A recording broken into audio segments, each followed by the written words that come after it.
Session exercise 8 पे आते हैं अब। इसमें हमको मैपिंग्स पढ़ना है। ये हमने पहले भी देखी हुई है मैपिंग्स, स्टैंडर्ड मैपिंग्स कौन सी होती है। तो 1 1 मैनी 1 इंटू ऑन टू, ये 4 वर्ड्स है। तो 1 1 into 1 1 onto, many 1 into many 1 onto. तो ऐसे 4 टाइप के मैपिंग्स पॉसिबल है। ठीक है, तो पहले 1 1 पे आते हैं। तो इन 1 1 let's say we have 1 2 3 and A, B, C. So 1 is connected to A, 2 is mapped to B and 3 is mapped to C. This is 1 1. Different elements of A are mapped to different elements in B. यहाँ पे अगर आप दो अलग elements को लेते हो तो यहाँ पे उनकी मैपिंग भी आपको दो अलग एलिमेंट्स पे मिलेगी। That is 1 1. 1 1 फंक्शन ऐसा भी दिख सकता है 1 2 3, यहाँ पे A B C D। तो यहाँ पे एक एलिमेंट छूटा हुआ हो सकता है। ठीक है, दिस इज ऑल्सो 1 1।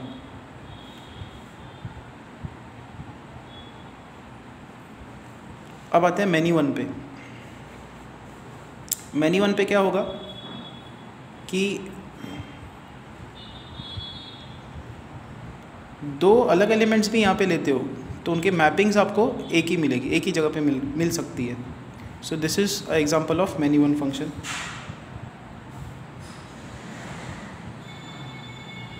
अगेन हम लोग यहाँ पे कंसर्न नहीं है कि बी पे क्या हो रहा है। बी में एलिमेंट छूटा हुआ हो सकता है, नहीं भी छूटा हुआ हो सकता। 3 का इमेज क्या है? 3 का इमेज यहाँ पे बी है। 2 का इमेज क्या है? ए है। 1 का इमेज क्या है? ए है। ए का प्री इमेज क्या है? ए का प्री इमेज है 1। ए का प्री इमेज 2 भी है। बी का प्री इमेज 3 है। So image and pre image ये भी आपको क्लियर होने चाहिए टर्म्स। ठीक है, उसके बाद है इनटू फंक्शन पे।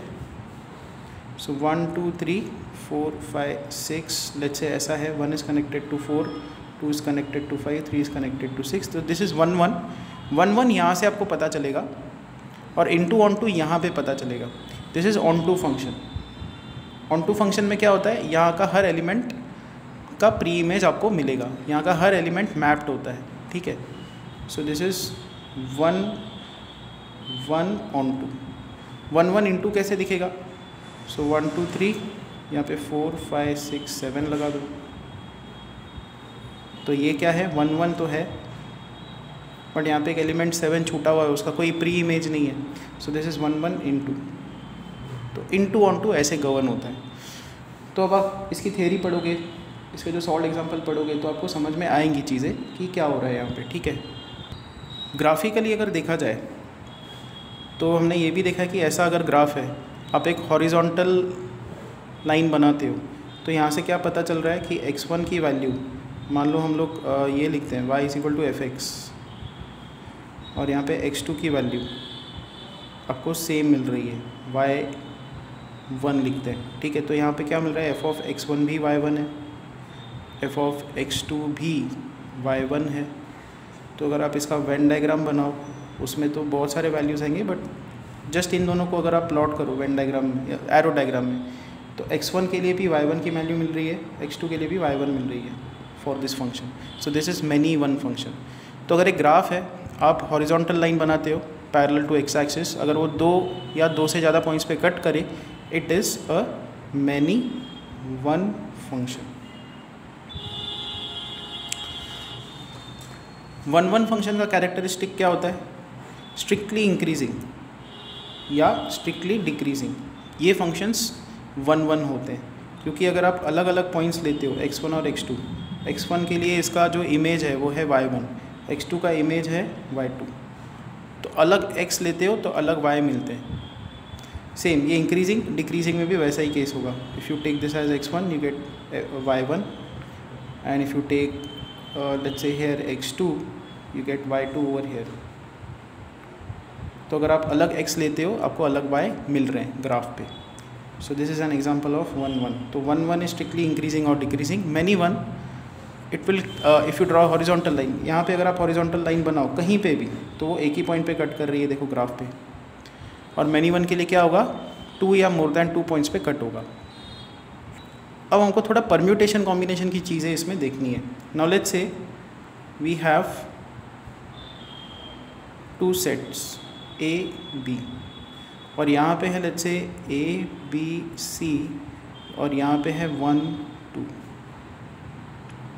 तो क्वेश्चन अगर ये पूछा जाए how many functions can you define on set A and set B, how many functions are possible, functions from set A to set B, तो आंसर क्या होगा? आंसर होगा ए को आप दो वेज में मैप कर सकते हो, फिर ए एक बार मैप हो गया तो बी के पास भी दो ऑप्शन है मैप होने के, सी के पास भी दो ऑप्शन है, so 2 × 2 × 2 that is 8 function, so there are 8 functions possible. ये 8 फंक्शंस कौन से हैं उनको भी प्लॉट कर देते हैं। तो यहाँ पे आएगा ए बी सी,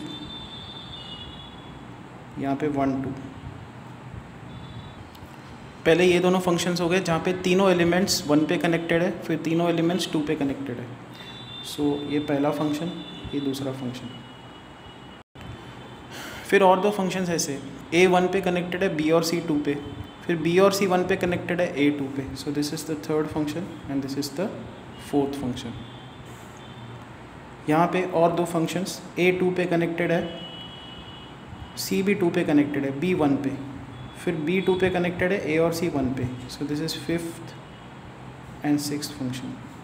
और लास्ट फंक्शन क्या होगा? ए बी सी 1 2, सी 1 पे कनेक्टेड बट ए और बी 2 पे connected. So this is seventh function which is possible and then we have A B C 1 2, C 2 पे कनेक्टेड है बट ए और बी 1 पे। सो दिस इज़ एट्थ फंक्शन। तो ऐसे आता है इसका आंसर 8, ठीक है। So now suppose you have a set over here, set A which has 1 2 3, A1, इसको ऐसे लिखते हैं x1 x2 x3 up till xn, n elements हैं। और सेट और एक और सेट है B जिसमें y1 y2 and up till ym, ये एलिमेंट्स है, मतलब इसमें m एलिमेंट्स है, इसमें n एलिमेंट्स है।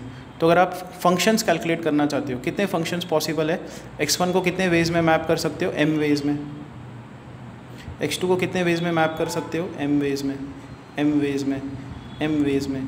तो ऐसे m कितनी बार मल्टीप्लाई होगा? n times. तो m raise to n functions are possible, functions are possible. मान लो पूछा जाए कि 1 1 फंक्शंस कितने पॉसिबल है? 1 1 फंक्शंस। लेट्स से क्वेश्चन ऐसे आता है कि यहाँ पे है 1 2 3 और यहाँ पे है ए बी और 1 1 फंक्शन बनाओ। 1 1 के लिए क्या करोगे? मान लो 1 को आपने ए पे मैप कर दिया, 2 को बी पे मैप कर दिया। अब 3 के लिए आप फंस गए, 3 को यहाँ पे भी नहीं कर सकते, यहाँ पे भी नहीं कर सकते, क्योंकि 3 को यहाँ पे कर दिया तो मैनी 1 हो जाएगा, 3 को यहाँ पे कर दिया तो मैनी 1 हो जाएगा। तो 1 1 यहाँ पे पॉसिबल नहीं है। ओके, तो लेट्स से ये सेट है ए और ये सेट है बी और आपको फंक्शंस बनाने ए टू बी, और मान लो यहाँ पे m एलिमेंट्स है और इसमें n एलिमेंट्स है। तो 1 1 फंक्शन बनाने के लिए, 1 1 फंक्शन बनाने के लिए इसके बीच में क्या रिक्वायरमेंट है कि ये जो m है और ये जो n है, n ग्रेटर होना चाहिए या इक्वल टू होना चाहिए। क्योंकि मान लो अगर यहाँ पे 1 2 3 आप रखते हो और यहाँ पे a b c या a b c d 3 या 3 से ज़्यादा एलिमेंट्स होते तो 1 1 बनाया जा सकता है, बराबर। तो n का जो वैल्यू है ये सेट का, it should be greater than और इक्वल टू m, ये आपको कंडीशन याद रखनी है। और अगर m is greater than n हो गया तो आप क्या लिखोगे? 1 1 फंक्शंस नहीं पॉसिबल है, 0 1 1 फंक्शंस आर पॉसिबल। 1 1 फंक्शंस आपको 0 मिलेंगे, बनेंगे ही नहीं। और इस केस में कितने बनेंगे? जब मान लो यहाँ का काउंट ज़्यादा है कंपेयर टू दिस। तो अब हम लोग देखना चाहते हैं 1 1 फंक्शंस कितने बनेंगे। चलो तो हम लोग क्या करते हैं, यही वाला एग्जांपल लेते हैं कि यहाँ पे 1 2 3 है और यहाँ पे 4 एलिमेंट्स है A B C D। तो 1 को कितने वेज में मैप कर सकते हो? 1 से अगर स्टार्ट किया जाए तो 1 के पास 4 ऑप्शंस है। एक बार 1 मैप हो गया, मान लो 1 A पे मैप हो गया, तो 2 को A पे मैप नहीं कर सकते क्योंकि हमको 1 1 बनाना है। तो 2 के लिए कितने ऑप्शंस बचेंगे? 3 ऑप्शंस। फिर 3 के लिए कितने ऑप्शंस बचेंगे? 2 ऑप्शंस, 4 3 ज़ा 12, 12 2 ज़ा 24. सो देर आर 24 1 1 फंक्शंस पॉसिबल.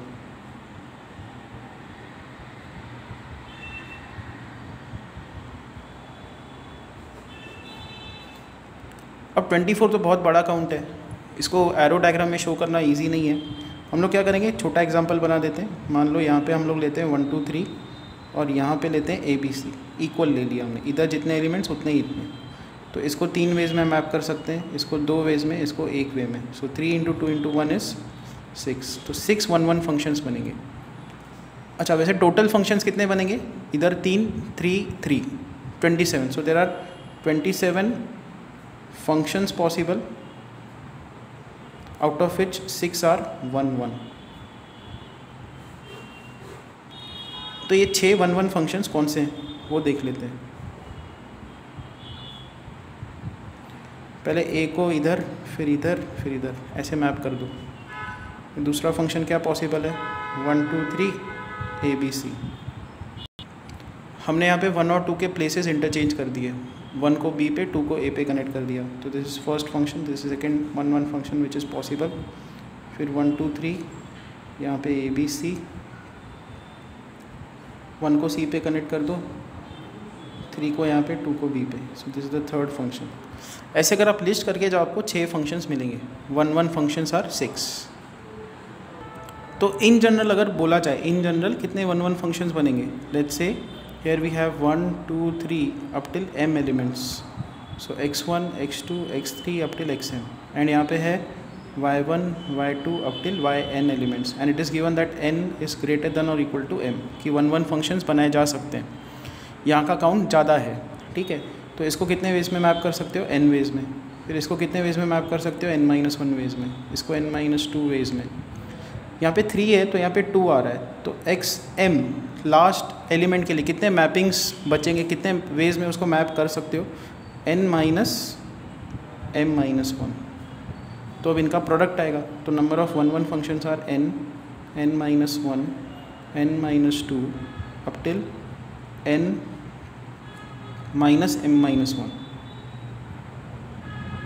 इनका प्रोडक्ट आएगा.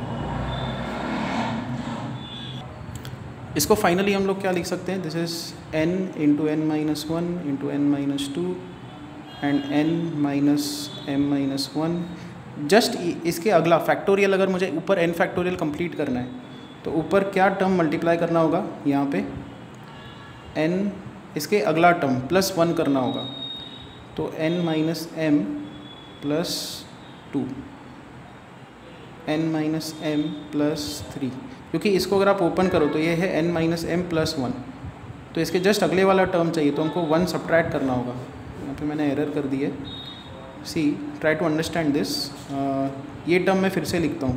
n-1 n-2 एंड यहाँ पे है n-m +1. ठीक है. अगर मुझे आगे फैक्टोरियल 1 तक जाना है, ये टर्म्स कम होते जा रहे हैं ना, 1 तक जाना है, तो मुझे इधर एडजस्ट करना होगा. क्या मल्टीप्लाई करना होगा? यहाँ पे n -m -1 कर दो यहाँ से, तो ये टर्म आएगा. फिर एक और 1 माइनस कर दो, n-m -1 and so on up till 1. ऊपर हमने ये टर्म्स यहाँ से लेकर यहाँ तक एडजस्ट किए, मल्टीप्लाई किए. तो नीचे डिवीजन में हम लोग उसको, डिवीजन में भी उसको नलीफाई करना होगा. तो n-m -1 अप टिल 1. तो ऊपर का टर्म क्या है? n से लेकर 1 का प्रोडक्ट, मतलब n फैक्टोरियल. और नीचे क्या है? n-m से लेकर 1 तक का प्रोडक्ट, तो n-m फैक्टोरियल ये आ रहा है. तो this is what? This is n factorial by n-m factorial which is npm का फॉर्मूला. npm क्या होता है? n factorial upon n-m factorial. यही तो आंसर आ रहा है. सो npm याद रखो. So if you have m terms over here, you have n terms over here, number of 1 1 functions are npm if n is greater than or equal to m, and number of 1 1 functions are 0 if n is less than m. Remember this. Next what you have to remember is कि 1 1 का एक और नाम है, ये हमने पहले भी देखा है. 1 1 is also known as injective and onto is known as surjective. Inverse exist करने के लिए मान लो एक फंक्शन है एफ ए से लेकर बी, तो जो एफ इन्वर्स होगा वो क्या होगा, बी टू ए होगा। एफ इन्वर्स एग्जिस्ट होने के लिए एफ क्या होना चाहिए, 1 1 भी होना चाहिए, ऑन टू भी होना चाहिए। ये हमने रीज़न देखा हुआ है इन्वर्स ट्रिग्नोमेट्रिक फंक्शंस में। और जो फंक्शन इंजेक्टिव एंड सर्जेक्टिव होता है, 1 1 ऑन टू होता है, that is known as bijective. ठीक है, तो हमने ये तो देख लिया कि सेट ए से सेट लेकर B, x1 x2 up till xm, y1 y2 up till yn, this is set A, this is set B. तो इसमें नंबर ऑफ़ फंक्शंस कैसे निकालते हैं वो हमने देखा। इसको n वेज में मैप कर सकते हो, इसको n वेज में, इसको n वेज में, तो n raise to m functions are possible.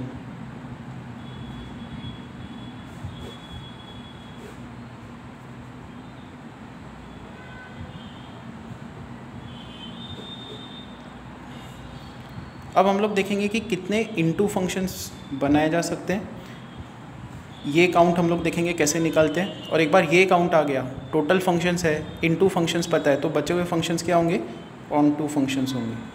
तो ऑन टू का काउंट निकाला जा सकता है। तो इसके ऊपर काफ़ी क्वेश्चंस आते हैं, ट्रिकी क्वेश्चंस आते हैं कि कितने इनटू फंक्शंस बनाए जा सकते हैं, कितने ऑन टू फंक्शंस बनाए जा सकते हैं।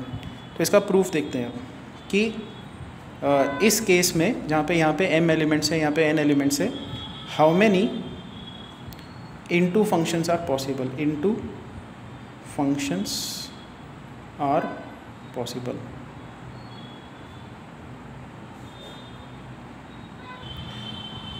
So let's say we have x1 x2 till xm elements over here, and now here we have y1 y2 up till yn elements. तो लेट्स से हम लोग एक सेट बनाते हैं, सेट A1। A1 सेट क्या है, वो सारे functions, all those functions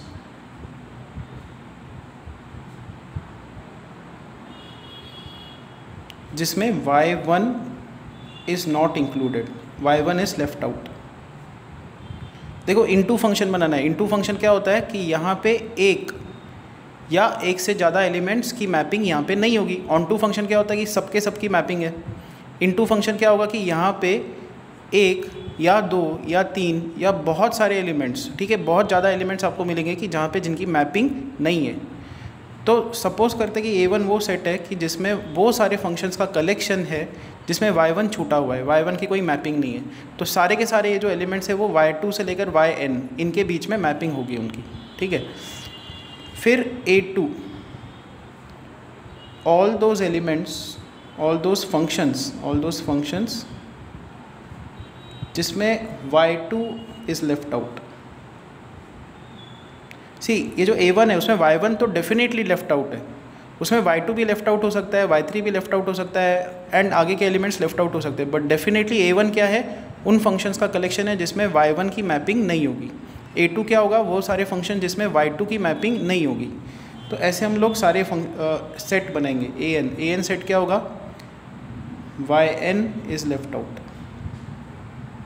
fine. अब मैं अगर आपको पूछूं what is this, A1 union A2 union A3 union A4 up till union an, इसका मीनिंग क्या है? दिस इज़ द सेट, ये भी एक सेट होगा, उसका हम लोग नंबर ऑफ एलिमेंट्स निकाल रहे हैं। तो ये सेट क्या है, यूनियन को प्रोनाउंस कैसे किया जाता है, it is number of elements in at least one of A1 और A2 और A3 और an टेक्स प्लेस भी नहीं, मतलब ये समझने की कोशिश करो कि ये क्या है कि y1 इज़ लेफ्ट आउट और y2 इज़ लेफ्ट आउट और y3 इज़ लेफ्ट आउट और yn all of the elements are left out. इसको प्रोनाउंस ही आप ऐसे करोगे। इंग्लिश में अगर बात करनी हो तो कम से कम एक कोई तो लेफ्ट आउट है, इसका मीनिंग ये है। इसको हम लोग क्या लिख सकते हैं, एटलीस्ट वन ऑफ, क्योंकि A1 क्या है, Y1 is left out, A2 क्या है, Y2 is left out, A3 क्या है, Y3 इज़ लेफ्ट आउट। अगर आप यूनियन लगाते हो इनका तो आपको वो काउंट मिलेगा, वो सेट मिलेगा जिसमें कम से कम एक एलिमेंट तो छूटा हुआ है, at least one of the element of set B is left out. This is set A and this is set B। Fine, तो हमको ये काउंट निकालना है, यही हमको काउंट दे देगा इनटू फंक्शंस का। अच्छा, यहाँ पे हम लोग an नहीं लिख सकते। an मतलब सारे के सारे elements are left out, but सारे एलिमेंट्स अगर आप लेफ्ट आउट कर दोगे, छोड़ दोगे, तो फंक्शंस बनाओगे कैसे? तो an तक तो ये चीज़ जाएगी नहीं, ठीक है, ओके। वैसे an का काउंट क्या होगा, चलो हम लोग वो एंड में देखते हैं। तो हम लोग ये निकालना है, नंबर ऑफ़ इनटू फंक्शंस हमको यहाँ से मिलेंगे।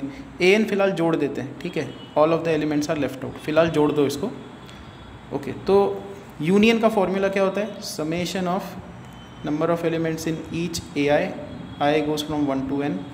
फिर सब्ट्रैक्शन आती है, summation of n of ai aj, दो का इंटरसेक्शन आता है। फिर आता है plus summation number of elements in ai aj ak, तीन का इंटरसेक्शन आता है, एंड सो ऑन। ये सीरीज़ चलते जाती है। फिर 4 का intersection, alternating plus minus plus minus plus minus, ये आते जाता है। अब ये पहला काउंट निकालना बड़ा सिंपल है, देखो n ऑफ ai। अब आप क्या करो, सिर्फ y1 को हटाना है, अपने को y1 को हटाना है और देखना है कि y1 नहीं है। ऐसे कितने फंक्शंस पॉसिबल है, देखो y1 नहीं है तो इसको आप कितने वेज में मैप कर सकते हो, n एलिमेंट्स थे, y1 नहीं है तो इसको n-1 वेज में मैप कर सकते हो, इसको भी n-1 वेज में मैप कर सकते हो, इसको भी n-1 वेज में मैप कर सकते हो। तो n-1 कितनी बार मल्टीप्लाई होगा, m टाइम्स मल्टीप्लाई होगा। सो ये जो पहला टर्म है इसका काउंट क्या है, n-1 raise to m। But ये तो a1 का काउंट हो गया, हमको समेशन ऑफ ai चाहिए, मतलब a1 number of elements in a1, number of elements in a2, number of elements in a3 and so on, ऐसा हमको चाहिए।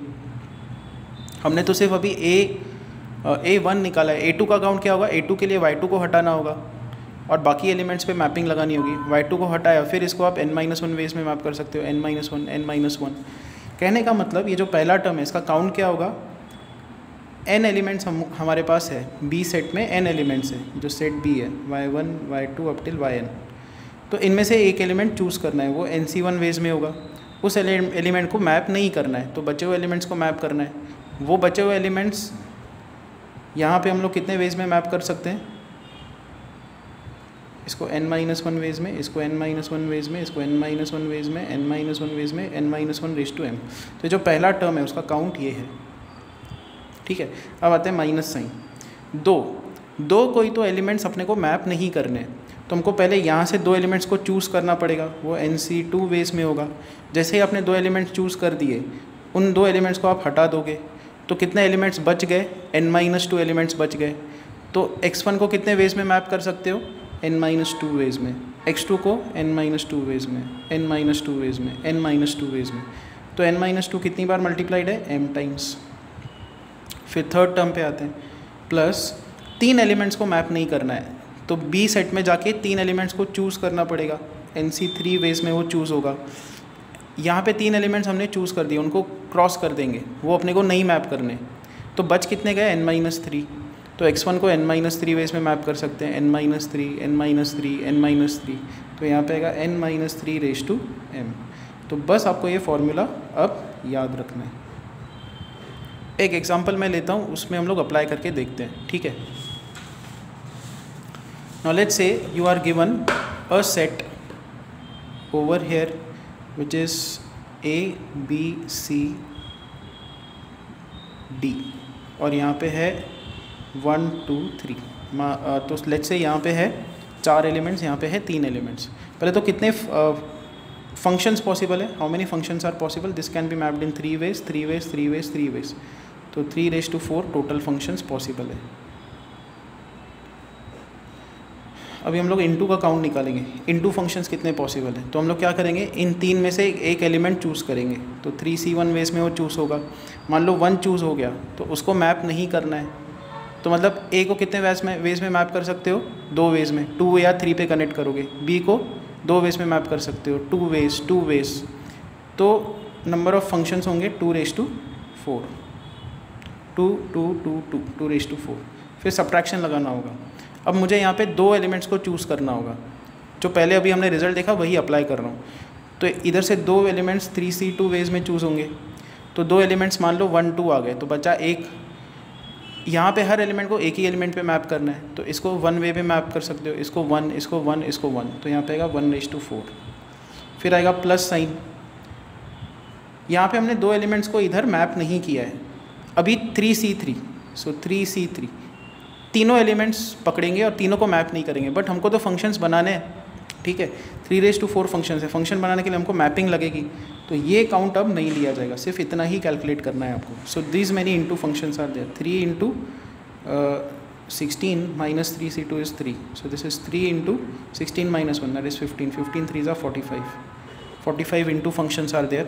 3⁴ कितना होता है, 81, so 81 functions are there, 81 functions, 45 are into, तो ऑन टू कितने होंगे, ऑन टू फंक्शंस ऐसे निकाला जाएगा, ऑन टू फंक्शंस आर 36। तो इतना इनफ है आई गेस। आप सॉल्व एग्जाम्पल अब स्टडी करोगे सेशन 8 के, एंड उसकी जो एक्सरसाइज है सेशन एक्सरसाइज 8 उसको भी कंप्लीट करोगे और मुझे डाउट्स भेजोगे।